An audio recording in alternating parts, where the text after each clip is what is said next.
Anne Silla en couple, ses confidences inédites sur Quotidien Magnifique aux côtés de sa moitié.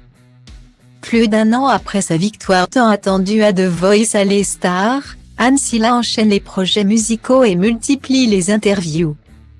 Un mois tout juste après la parution de son nouvel album baptisé Madeleine, la jeune chanteuse renoue avec le succès et se dit plus épanouie que jamais. Il faut dire qu'en 2015, elle avait très mal vécu sa défaite au célèbre télécrochet. Pour elle, son triomphe en 2021 fut comme une renaissance.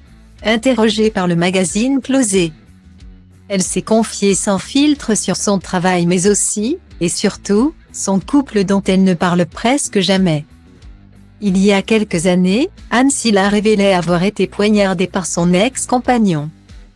Très discrète depuis, la jeune femme de 32 ans prenait soin de garder le secret sur sa vie privée. Mais ce jeudi 22 décembre 2022, l'artiste a révélé être à nouveau en couple. Je savoure les joies simples de la vie de couple. Ce quotidien est loin de mon idéal romantique, mais je le trouve magnifique, a-t-elle assuré auprès de nos confrères de Closé.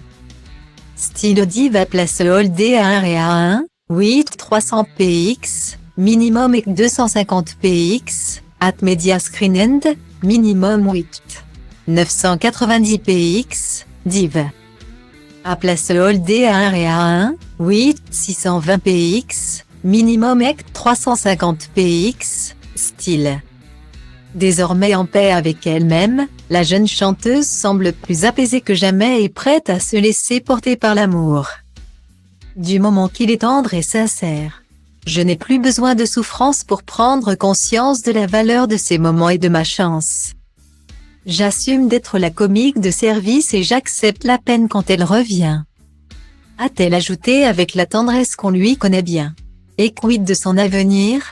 La jolie brune a une idée bien précise. Point. En 2023, je voudrais partir à New York, retenter, à deux, le rêve américain, a-t-elle révélé.